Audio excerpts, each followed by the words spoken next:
Saludos hermanos y hermanas, que el Señor les bendiga.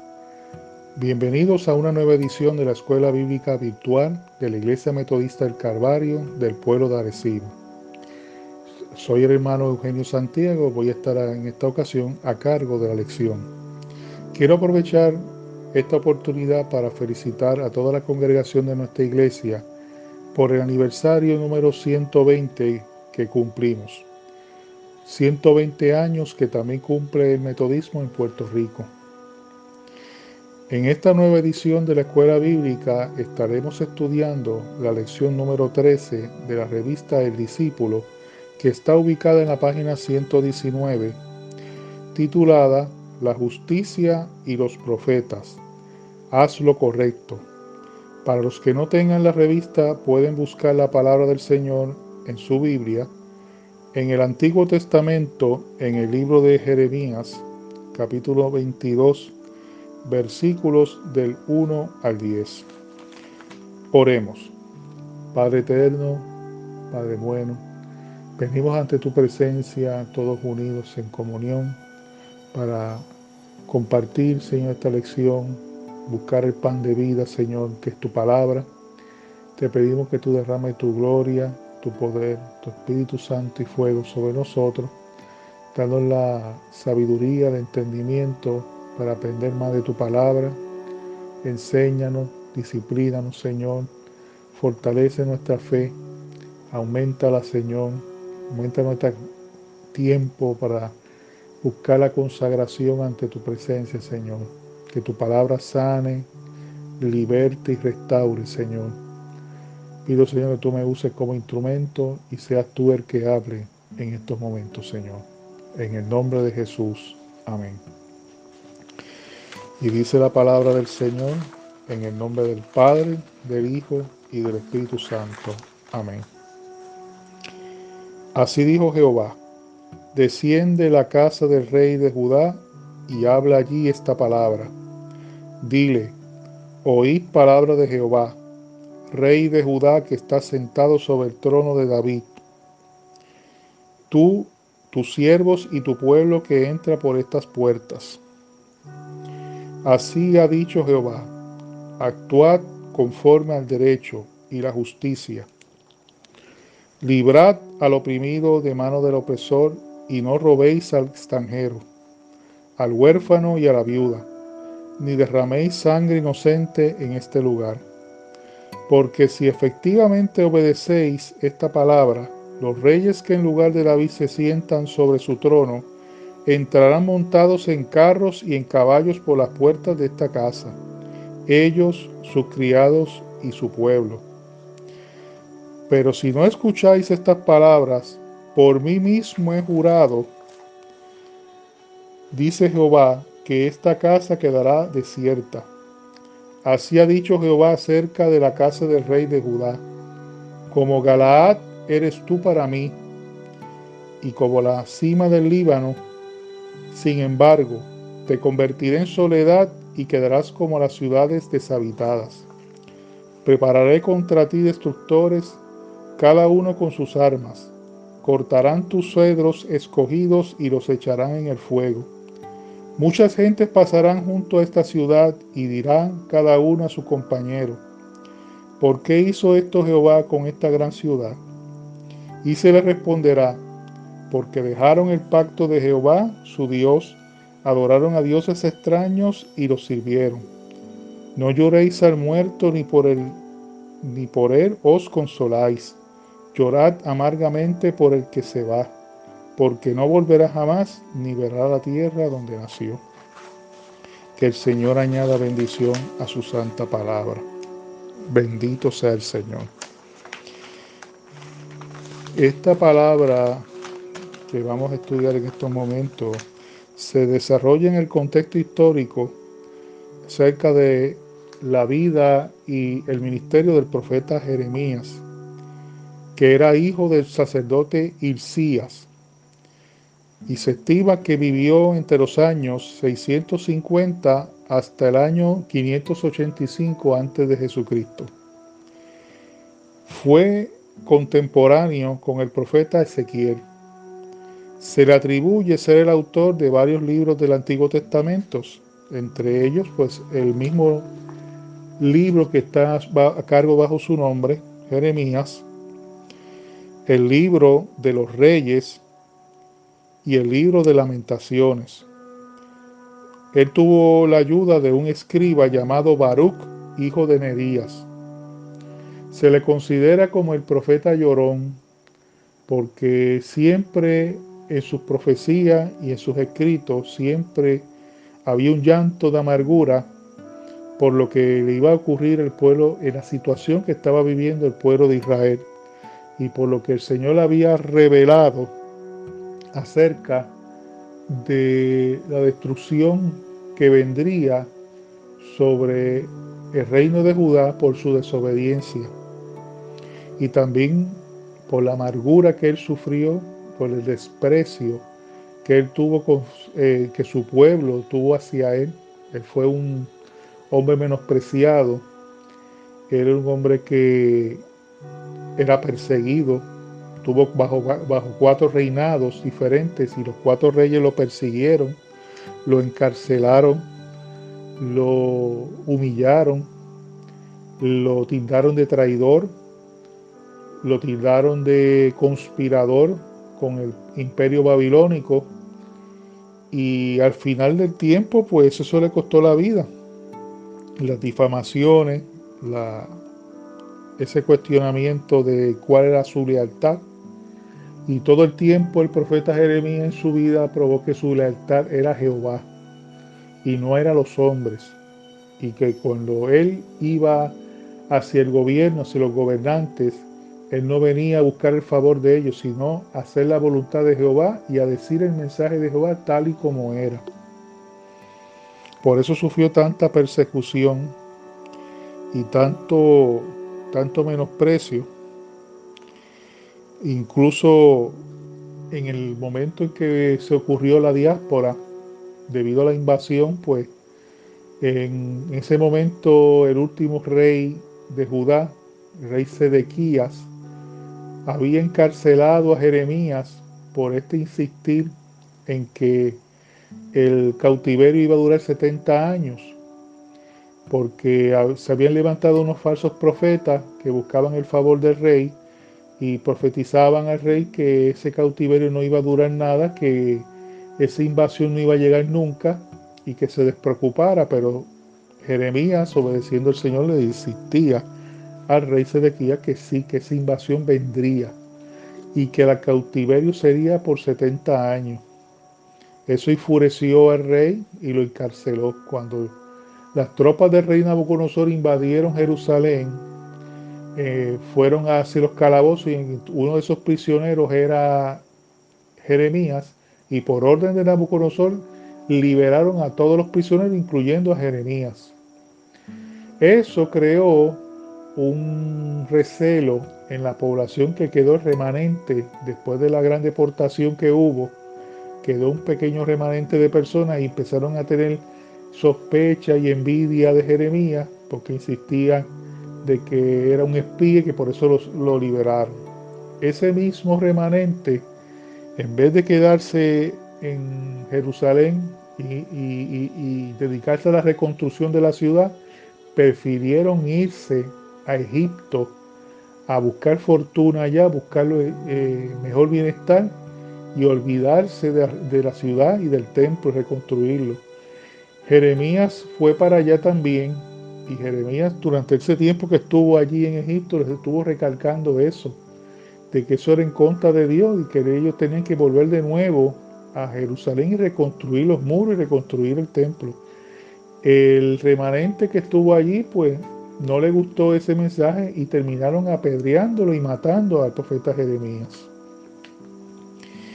Y cuando estudiamos aquí la palabra escrita aquí, él empieza a hacer las denuncias de lo que el Señor le había dado el mensaje cuando él en el comienzo vemos que Dios le hace un llamado a Jeremías para que vaya al palacio del rey con un mensaje para que dejen la apostasía al rey, todo su gabinete de gobierno y el pueblo que vive dentro de la ciudad y que entra por sus puertas.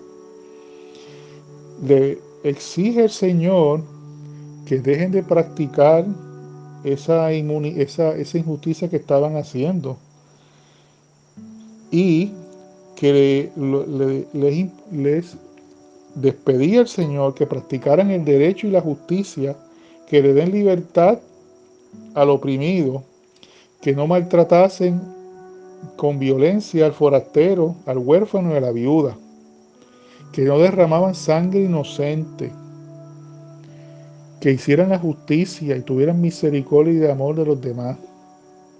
Porque fíjese que es curioso que el Señor, durante siempre estos mensajes que el Señor levantaba a los profetas para que amonestaran al pueblo de Israel y a los reyes, era porque habían caído en idolatría, habían adorado dioses falsos, pero en este momento la situación, el estado en que estaba viviendo el pueblo de Judá en ese momento, no era tanto la idolatría con dioses falsos, era la falta de justicia, de amor, de equidad, el discrimen racial, el discrimen social que se estaba viviendo allí, cómo se permitía el pillaje, se permitía la corrupción del gobierno hacia los pobres, cómo había un gobierno que era muy indolente con el pueblo, con escasos recursos. Eso mismo lo podemos extrapolar ahora mismo en nuestro país. Usted ve las crisis que estamos viviendo aquí, como vemos esta crisis que estamos en especial viviendo con la pandemia y las crisis que se ha formado con la gente pidiendo ayuda, y vemos como que en vez de que el gobierno ayude y dé servicio, vemos que el gobierno es para atrás y para atrás que va, y como que no le importa a la gente que tiene que comer y tiene que buscar sus necesidades. Estamos en una situación parecida a lo que le pasó a esa gente en el tipo de Jeremías, el discrimen racial. Ya ustedes ven la violencia racial que se ha formado, el odio. Eso mismo estaba pasando allí, con la violencia contra los forasteros. Y entonces el Señor le está dando una advertencia a ellos, incluso le da una advertencia de que si ellos hacen como Dios le estaba pidiendo y ellos volvían de ese pecado, él le aseguraba al rey Sedequías que él y sus descendientes podían seguir sentándose en el trono de David y que el pueblo podía entrar y salir por las puertas en paz y que nunca le hubiera ocurrido nada. Por el contrario, si no obedecía la palabra, el mismo Señor hace un juramento, él jura por su nombre. Fíjate la afirmación que Dios hace ahí, cuando él jura por su nombre, que iba a destruir la ciudad y que iba a quedar desolada. Y que esa palabra se cumplió al final. No solamente cuando vino la invasión y destruyeron la ciudad, se acabó la monarquía. Ya el pueblo de Israel no iba a tener más monarcas. De esa dinastía que empezó con el rey David se extinguió con Sedequías. Y vemos que la palabra de Dios se confirmó y más tarde, años más tarde, vino la profecía de nuestro Señor Jesucristo cuando le dijo a sus discípulos y al pueblo que estaba escuchando que de ese templo que veían ahí, que se sentían orgullosos, el famoso templo de Salomón, no iba a quedar piedra sobre piedra. Y ustedes ven el día de hoy, ¿qué es lo que queda allí en Jerusalén? Lo que queda es una explanada y un seto, una pared, que ahí es lo que pueden ellos ahí hacer un aguaje de adoración allí, pero el verdadero lugar está desolado y ocupado por una religión falsa, una religión extranjera que le tienen control de su mismo templo. Y eso fue la profecía, porque eso mismo que pasó en los tiempos de Jeremías pasó en los tiempos del Señor Jesucristo también. Y eso pues vemos cuando el Señor confirma, y fíjese que hay un dato curioso, porque cuando el Señor Jesucristo le profetiza,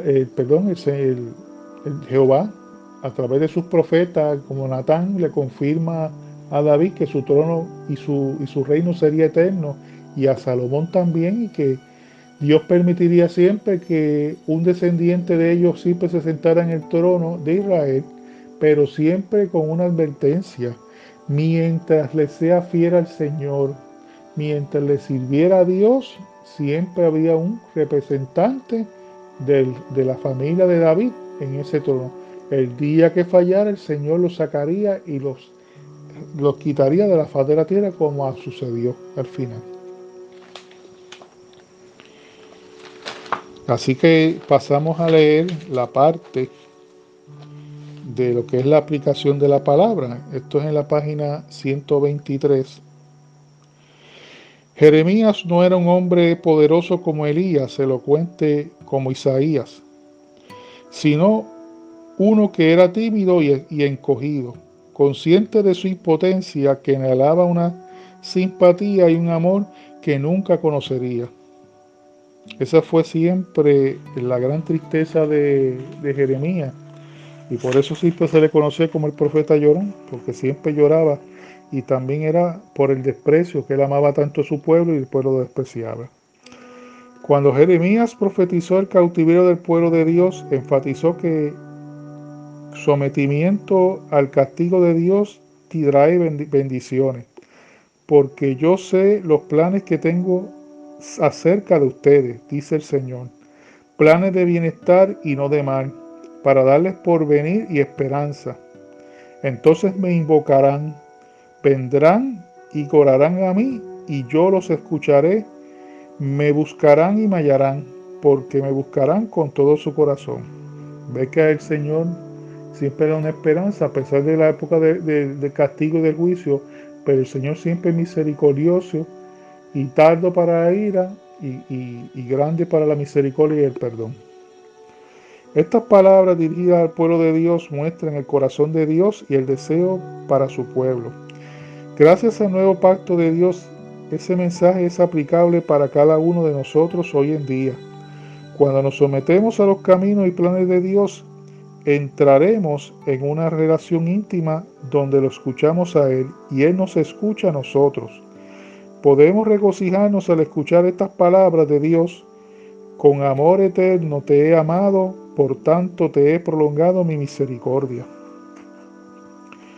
No hay mejores palabras para concluir el tema de esta semana que la que siguen de parte del apóstol San Pablo. El amor sea sin fingimiento, aborreciendo lo malo y hiriéndose a lo bueno, amándose los unos a los otros con amor fraternal. En cuanto a honra, prefiriéndose los unos a los otros, no siendo perezosos en lo que requiere diligencia, siendo ardientes en espíritu, sirviendo al Señor, gozosos en esperanza, pacientes en la tribulación, constantes en la oración, compartiendo para las necesidades de los santos, practicando la hospitalidad.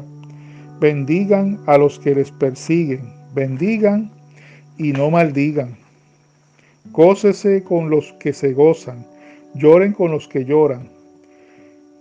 Tengan un mismo sentir los unos por los otros, no siendo altivos, sino acomodándose a los humildes. No sean sabios en su propia opinión, no paguen a nadie mal por mal. Procuren lo bueno delante de todos los hombres. Si es posible, en cuanto dependa de ustedes, tengan paz con todos los hombres. Amados, no se vengan ustedes mismos, sino dejen lugar a la ira de Dios, porque está escrito: mía es la venganza, yo pagaré, dice el Señor. Más bien, si tu enemigo tiene hambre, dale de comer, y si tiene sed, dale de beber, pues haciendo esto, carbones encendidos amontonarás sobre su cabeza. No seas vencido por el mal, sino vence el mal con el bien. Amén. Que el Señor traiga bendición a su palabra. Vamos a tener una oración de despedida. Amado Padre Celestial, ayúdanos a ver a los demás con tus ojos y con tu corazón, que podamos llorar con los que lloran y sentir compasión por los desamparados, y menos afortunados. Muéstranos maneras de ministrar a otros con el poder de tu Espíritu Santo, para que el mundo pueda ver a Cristo en nosotros. En el nombre de Jesús. Amén. Hermano, hasta aquí esta lección. Que el Señor les bendiga a todos.